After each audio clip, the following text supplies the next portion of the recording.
बिस्मिल्लाहिर्रहमानिर्रहीम। अज़ीज़ तलबा व तालबात, इस वीडियो में आपको बताएंगे कि एफएससी प्रैक्टिकल फिज़िक्स प्रैक्टिकल के इम्तहान में क्या तरीक़ाकार इख्तियार करना है, जिसके ज़रिए आप ना सिर्फ मुकर्रर वक्त से भी कम वक्त में क्वेश्चन पेपर हल कर लेंगे, बल्कि ये इम्तहान आपकी अमली ज़िंदगी का एक खुशगवार और नाकाबिल फरामोश वाक़या बन जाएगा।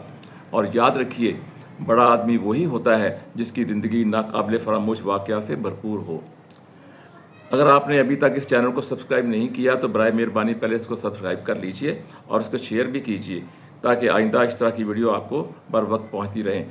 अच्छी चीज़ को शेयर करना एक सदका जारिया होता है और नेकी का काम है, और याद रखिए सबसे बढ़कर नेकी यही है। प्रैक्टिकल इम्तहान के आगाज़ में एग्जामिनर आपको एक क्वेश्चन पेपर देगा।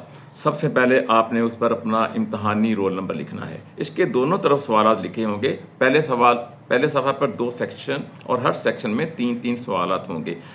क्वेश्चन नंबर 1, 2, 3 सेक्शन 1 में होंगे और क्वेश्चन नंबर 4, 5, 6 सेक्शन नंबर 2 में होंगे, जबकि दूसरे सफ़ा पर 2 सवाल होंगे ग्राफ के। आपने पहले सफ़ा पर हर सेक्शन में से 3 में से कोई से 2 सवालों पर टिक करना है जो आपको अच्छी तरह आते हैं। जैसा कि आपको नज़र आ रहा है, हमने 2 क्वेश्चन टिक करके आपको दिखा दिए हैं। हर सेक्शन के 2 सवाल जो आपने टिक किए हैं, एग्जामिनर उनमें से हर सेक्शन में एक क्वेश्चन आपको अलॉट करेगा। उनमें से एक क्वेश्चन के ऊपर अपने दस्तखत कर देगा। आपने वही 2 सवाल हल करने हैं। चूँकि ये प्रैक्टिकल का इम्तहान है और थ्योरी से मुख्तलिफ है, और ये आपने प्रैक्टिकल ऑपरेटर्स की मदद से करके दिखाना है, लिहाजा सबसे पहले आपको प्रैक्टिकल की रीडिंग लिखने के लिए ऑब्जर्वेशन और कैलकुलेशन का एक टेबल बनाना होगा, जैसा कि आपको नज़र आ रहा है। तो हमने इसी क्वेश्चन पेपर का क्वेश्चन नंबर 3 का टेबल बनाया है। ये भी बड़ा इंपॉर्टेंट क्वेश्चन है, इसको भी अच्छी तरह नोट करें, अच्छी तरह याद करें।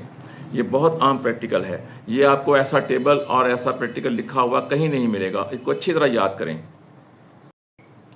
ये टेबल मुकम्मल करने के बाद आपने लैब असिस्टेंट के पास जाना है। आपको क्वेश्चन पेपर पर आपके एग्जामिनर का टिक किया हुआ क्वेश्चन दिखाना है और उसके मुतल्लिक़ आपने ऑपरेटर्स लेना है। तो लैब असिस्टेंट साहिबान से भी गुजारिश है कि तलबा को बिल्कुल इन ऑर्डर ऑपरेटर्स जो काम करने वाला हो वर्किंग फॉर्म में वो दें, ख़राब ऑपरेटर्स ना दें।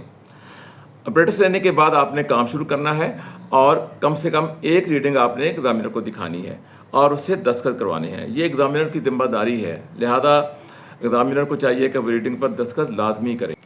इसी तरह आपने बाकी रीडिंग मुकम्मल करके पूरा प्रैक्टिकल मुकम्मल करना है और उसके बाद आपने कैलकुलेशन करके रिज़ल्ट निकालना है, जैसा कि आपको रिज़ल्ट नज़र आ रहा है। पूरा प्रैक्टिकल किया हुआ आपको नज़र आ रहा है। इसी तरह आपने सेक्शन नंबर 2 का प्रैक्टिकल भी ऐसे ही परफॉर्म करना है। क्वेश्चन पेपर के दूसरी तरफ देखें, 2 क्वेश्चन के ग्राफ के 2 क्वेश्चन होंगे, क्वेश्चन नंबर 7 और 8। ग्राफ पेपर आपकी आंसर शीट में मौजूद होंगे। आपने क्वेश्चन नंबर लिखना है 7 या 8, ये लाजमी लिखना है, और उसके ऊपर ग्राफ बनाना है। ग्राफ आपने लेड पेंसिल यानी कि सिक्के वाली पेंसिल से करना है, और ग्राफ के मतलब एक क्वेश्चन होगा, उस क्वेश्चन का जवाब भी आपने ग्राफ पेपर के ऊपर ही देना है। इस तरह आपने 3 सवाल, 2 प्रैक्टिकल के और 1 ग्राफ का मुकम्मल करने के बाद आंसर शीट एग्जामिनर के हवाले करनी है। इसके बाद वो आपका वाइवा लेगा। इस तरह आपका इम्तहान जो है वो कंप्लीट हो जाएगा। इस तरह से जब आप हमारे इन इंस्ट्रक्शन के मुताबिक आप पेपर हल करेंगे तो आपके इंशाअल्लाह पूरे मार्क्स आएंगे। खुदा हाफिज़। अल्लाह ताला आपका हामी और नासिर हो।